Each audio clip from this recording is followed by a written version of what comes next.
So to start off with, can you give the listener a little bit of background about yourself? Can you just kind of give a few minutes of a little bit of your backstory?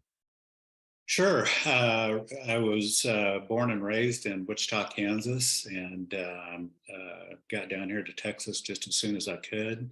I I had the opportunity to do some traveling actually when I was pretty young, and we can get into that in a little while. But traveled the Southeast United States quite a bit, and had decided that I either wanted to live in Atlanta, Georgia, or Dallas, Texas, and it just so happened that Dallas happened to open up first, and so I've been here since 1982. So this is home.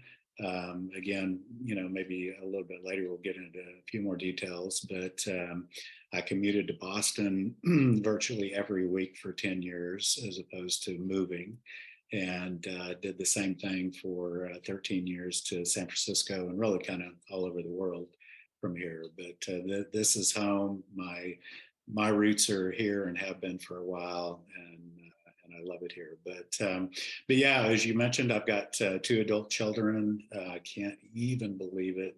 I was telling somebody just the other day, I still remember putting my daughter in the car seat at the hospital here in Dallas, and she turns 40 in September. So and has her own family as well.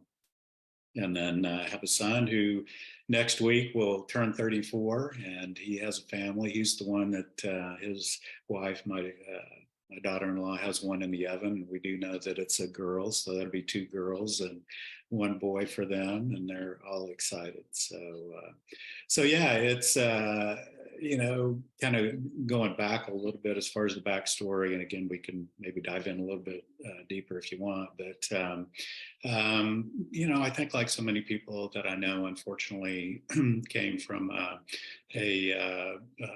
broken home. My parents.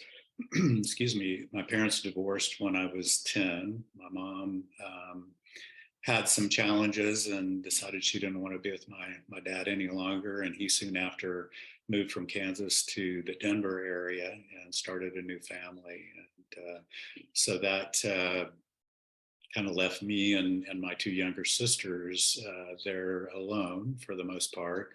And since I was a little bit older, ended up taken to the streets and led a crazy, insanely dangerous life for almost 7 years. And so all of that was the foundation, really the precursor that would open doors. And we can talk about that in a minute as well. But, ultimately got me here to where I am today. That's awesome. So I know those challenges back in those 7 years that you mentioned, and one part of the story that I've seen that you've said is that miraculously you never really got caught. You never really had that moment where it's like, oh, the wake up call, right? It's like, maybe I'm on the wrong path. Is that really kind of how I read it or how I've seen?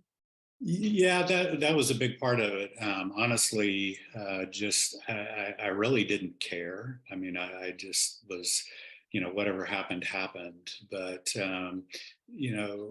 growing up where I did, in the part of Wichita that I grew up in, you just kind of knew everything that was going on, and so we would even sometimes taunt the cops just for something, a little extra, a little icing on the cake. And it was everything from, dealing drugs to grand theft, arson, everything you can imagine. And, it was kind of interesting. And this too, I think, helped in later years. But we did plan things out. We would surveil something that that we were looking at taking advantage of in one way or another, and we would take our time and just kind of see what traffic flows were, and when the police or cops were around in that area and when they weren't. And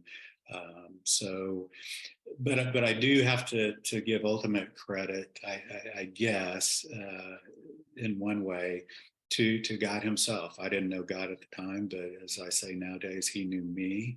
And, he could have possibly taught me a valuable lesson had I gotten caught, but it obviously would have changed the trajectory, of my life. And obviously that wasn't his plan. So yeah, made it through unscathed, close calls, but yeah. And created a skill set that is actually proven to be valuable in the marketplace as you've gotten older, which is super, super cool, which we'll definitely get into that as well. Sure.